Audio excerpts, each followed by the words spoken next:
बाबा साहब डॉक्टर अम्बेडकर जी जो कि जनमत संग्रह के दौरान हिंदू और मुसलमानों का बंटवारा करना चाहते थे कि इनका जनमत संग्रह के हो और मतदान हो।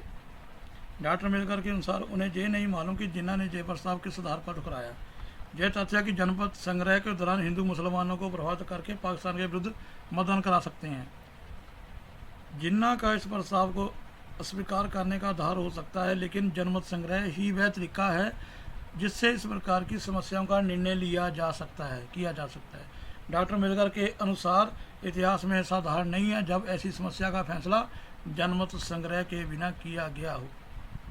उन्होंने कहा कि ये फैसले बड़े फैसले हैं, ये लोगों के संग्रह के नाल ही किए जाने चाहिए है। इन्हें कोई 2 लोग 10 लोग मिल के नहीं कर सकते, सरकार मिल के इदा नहीं कर सकती। फिर उन्होंने कहा का कांग्रेस मुसलमान खरीद लेगी।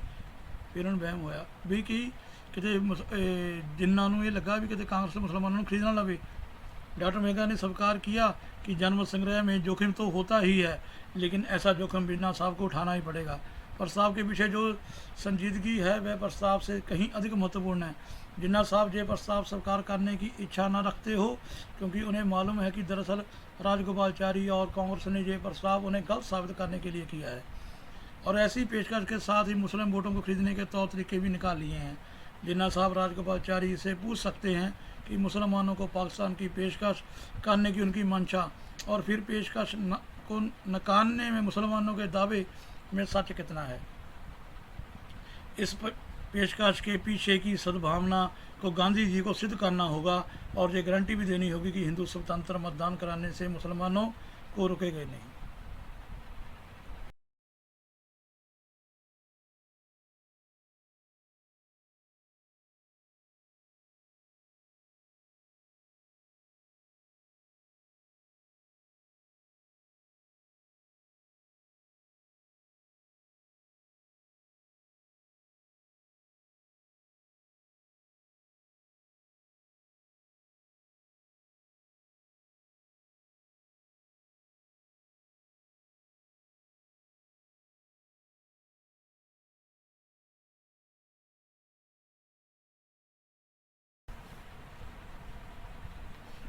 Council of India. बाबा साहब डॉक्टर भीमराव अम्बेडकर जी कहते हैं कि यदि मुसलमान पाकिस्तान बनाने का निर्णय करते हैं तो साझा सरोकारों से जुड़े मसलों पर बातचीत करने के लिए एक काउंसिल ऑफ इंडिया का गठन किया जाए, जिसमें हिंदुस्तान और पाकिस्तान के प्रतिनिधियों की संख्या बराबर होगी।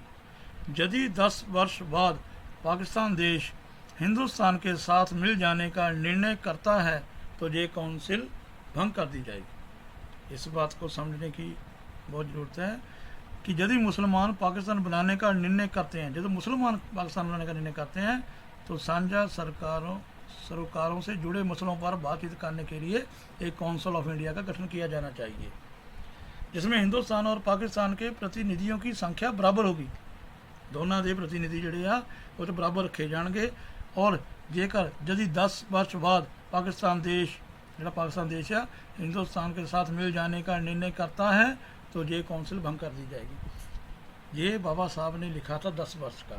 डॉक्टर अम्बेडकर ने इस बात पर जोर दिया कि उनके सुझाव के अनुसार पारित अधिनियम के तुरंत बाद जनमत संग्रह कराना आवश्यक नहीं है।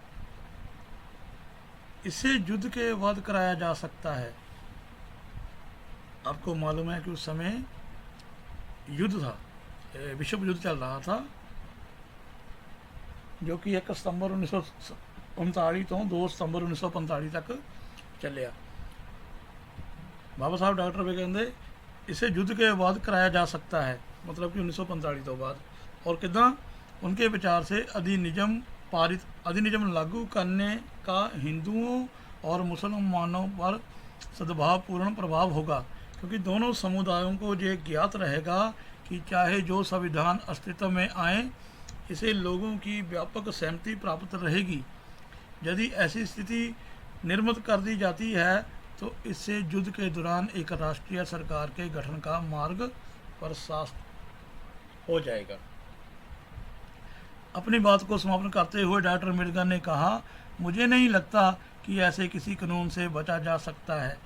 इसे अभी या फिर शांति स्थापित होने पर लेकिन संविधान निर्माण का कार्य शुरू करने से पहले किसी भी स्थिति में लागू करना ही होगा, पारित करना ही होगा। जहाँ तक पहले जनमत संग्रह का प्रश्न है, इसे पाकिस्तान के प्रांतों के मुस्लिम विधानमंडलों द्वारा पृथक्करण की मांग करने वाले प्रस्ताव के आधार पर किया जाना चाहिए। इसके बाद बाबा साहब लिखते हैं कि जिन्ना को भय है, जिन्ना के भय को दूर करना होगा। नई दिल्ली 12 जुलाई 1943 को ये बात बाबा साहब ने की।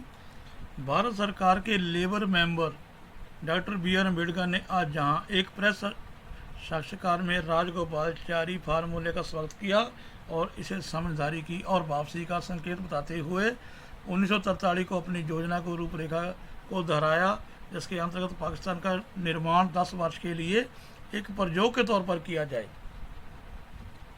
पाकिस्तान का निर्माण 10 वर्ष के लिए सिर्फ एक प्रयोग के तौर पर किया जाए और इस अवधि के अंत में यदि पाकिस्तान के मुसलमान हिंदुस्तान के साथ मिल जाने का फैसला करें तो उन्हें ऐसा करने की स्वतंत्रता होनी चाहिए। उसकी योजना में आगे ब्रिटिश संसद द्वारा एक अधिनियम पारित किए जाने, एक सीमा निर्धारण आयोग का गठन करने और 2 जनमत संग्रह जिसमें से एक में मुसलमान ये निर्धारित करेगा कि क्या बंटवारा चाहता है और दूसरे में गैर मुसलमान ये फैसला करेगा कि वह पाकिस्तान में ही रहना पसंद करेगा या फिर बाहर निकलना चाहेगा, सुझाव दिया जाएगा।